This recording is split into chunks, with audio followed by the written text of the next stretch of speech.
Okay, hello everyone. Today we're going to start a new fun and easy Palcho noodles, and it's going to be one of my favorites to eat from the oven, and that is, do you hear that thunder out there? That is to do a tuna casserole Palcho noodle.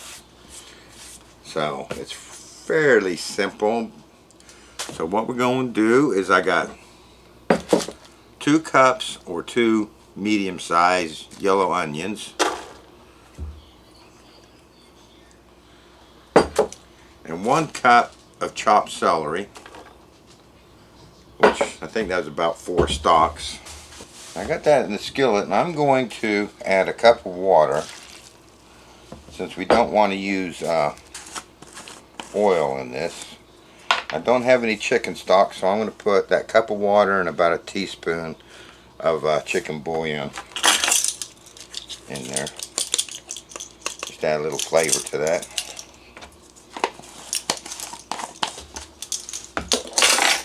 We're going to put that on medium-high, press start, and we're just going to cook this until it softens, my onions.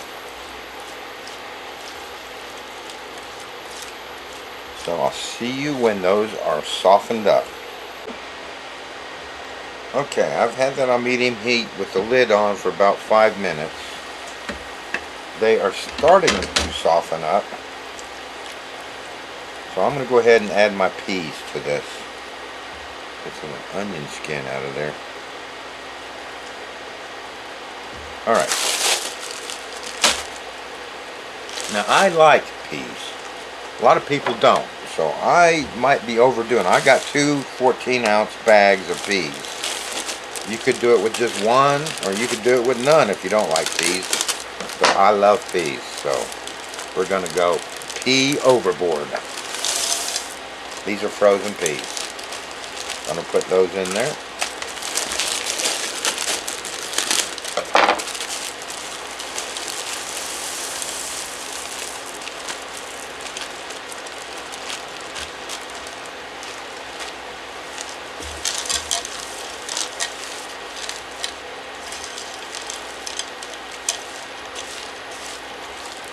And we'll put the lid on there until those peas have warmed up. So I'll see you probably in about 5 or 10 minutes. Okay, that's been going about 10 minutes. Onions are looking nice and translucent. Peas look defrosted and warmed up. So let's add our soup. What I got here is 4 cans of cream of mushroom soup. And I'm going to add that to the skillet. So what I did is I gave that a stir after every can to kind of make it a little bit easier instead of trying to mix all 4 cans of this in and end up with a huge lump. Give that a good mix.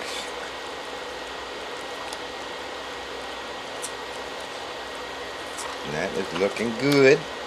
Now we want this to be runny enough to rehydrate the noodles.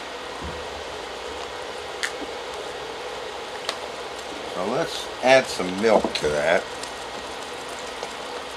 We'll start with a cup and see where we go. Go from there.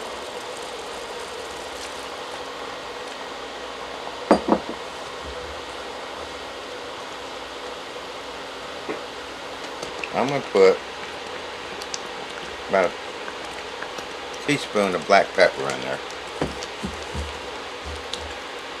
I'm just going to warm this up. Pretty much I think that's there. I think this time we're going to go a little bit cheesy on it. So I'm going to add a 8-ounce cup of shredded sharp cheddar. An 8-ounce bag of shredded sharp cheddar. We'll stir that until it's all melted in there.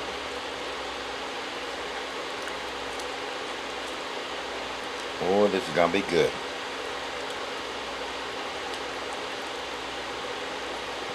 Alright, let's let that simmer for just a little bit and I'll see you in a minute. Okay, all that cheese is melted in there. So now I have 2 cans of chunk light tuna in water that I've drained.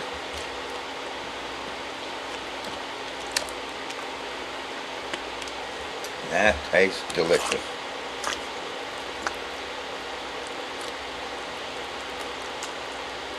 Now I'm going to leave it this thick.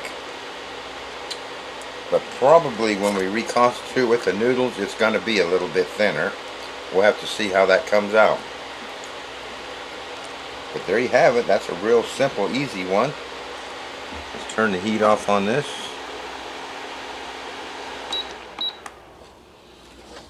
And I'll let that cool down, and then we'll tray it up. I'll see you then. Okay. It's still a bit warm, but we're going to go ahead and get these in the discs. Now I need 24 discs, because I want to make 12 Palcho noodles. And anything left over is bonus, and I can eat it tonight.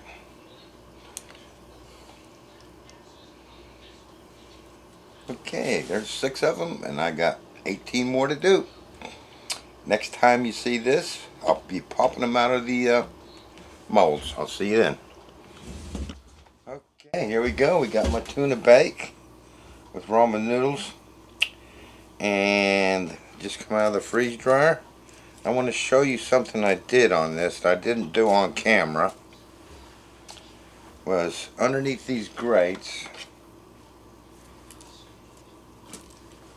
and paper towel, I took some breadcrumbs, a cup of breadcrumbs, and a cup of Parmesan cheese, and I just spread that out over the 3 trays and covered it with paper towel and these little grates.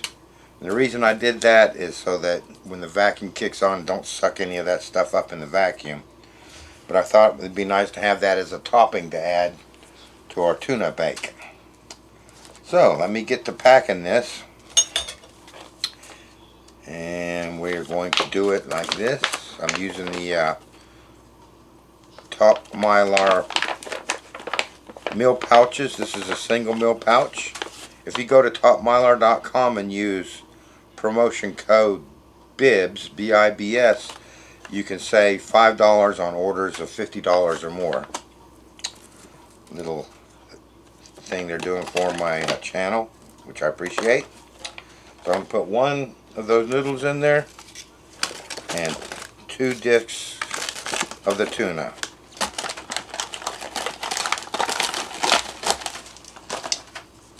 And I think what I'll do is just put, I got these Ziploc bags. I know these are way bigger than what I need. I think they make a smaller one, but I couldn't find none. And I'm just going to put a couple of, about 3 of those, I think. Maybe 4. I'm just going to put a little bit of that in there so I can have some topping, and I'm just going to roll this up. I'm not going to lock that shut, and we'll put that in the pouch as well, like that.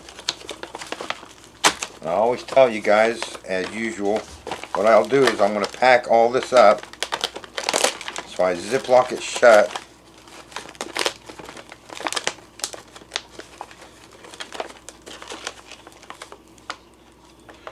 And I'll continue packing, and then we will open them back up and put an O2 absorber in there. That way my food gets out of the environment quickly, and my O2 absorbers aren't in the environment while I'm individually packing these. I can just open it up, throw an O2 absorber in there, and seal it back up and do a heat seal.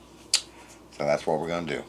So it won't be tonight because it's getting kind of late, but tomorrow after work, we'll do a taste test on one of these and rehydrate it. I'll see you then.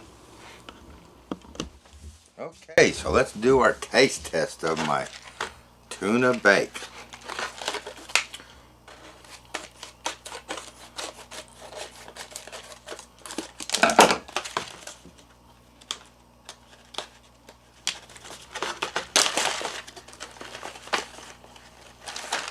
thing we'll take out is our Parmesan breadcrumb mix and our O2 absorber. And that's what it looks like inside the pouch. Now, I was putting together my video on this and I realized I did not explain how I did these ramen noodles.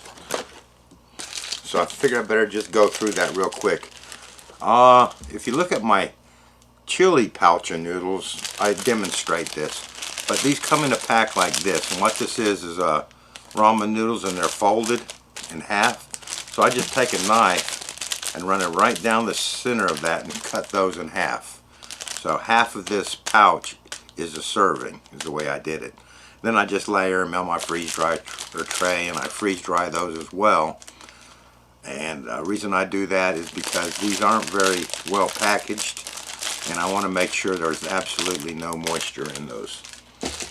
But if you check out the chili one, I demonstrate how to do that. So what we have here is we got our tuna bake, and what I'm going to do is put 1 cup of water in the pouch. And we're going to seal that shut. Now I noted that my noodles are on this side of the pouch, and we want to totally submerge those noodles. So I'll just lay it on that side, and we will do that for 2 minutes. We'll let those noodles reconstitute for 2 minutes. So I'll see you in 2 minutes. Okay, that's been soaking for 2 minutes in that boiling water, and that water was boiling from the kettle. And I think it's important that you use boiling water, not just hot water. So let's open that up. Let's give that a stir.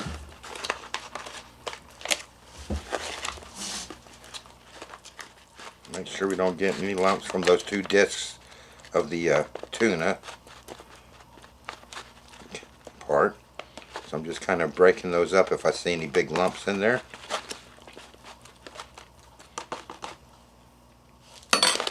That's what it looks like at this stage. So we're going to zip it back up and let that sit for another 2 minutes. So I will see you in another 2 minutes. Okay, so there we have it. That's been a total of 4 minutes of reconstituting. So let's open that up, give it one more stir, and I think that smells absolutely delicious. And I'm going to let you decide what it looks like. So what I would do now, if I was camping or hiking or surviving, I would eat this right out of the pouch like that. But for the video, we need to show you the consistency of what this comes out like. So we'll pour that into the bowl. Oh yeah, that looks good.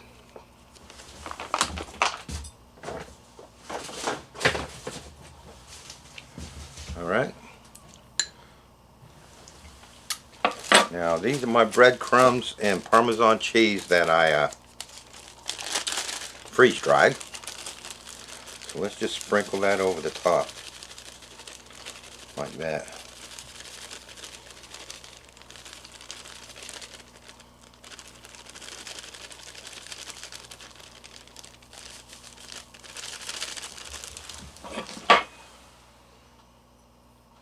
And let's dig in and have a taste test. See how that tastes.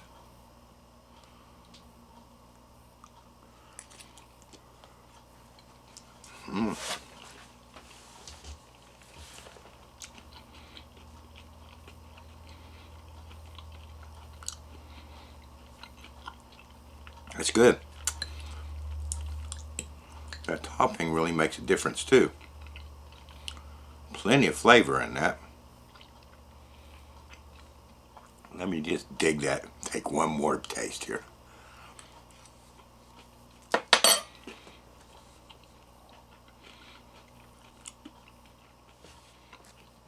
Okay. So we did that for 4 minutes. And the tuna fish is just a little bit chewy. So I think if we did that another minute, that would have been great. So what I'm going to do here is I'm going to take a nice screenshot of this for my thumbnail, and by that time we finish that, that should be totally perfect. So let's get a thumbnail. Well, I did it again, and I didn't press record after I got my screenshot. I thought I was recording. The taste on this was absolutely delicious. The consistency was perfect. I really enjoyed it, as you can see. I ate it all up. And not really much more I can say about that. I was really happy with the outcome of this. So I hope you tried this one. It's a real easy one to do. And hope you enjoyed it. And I look forward to seeing you next time.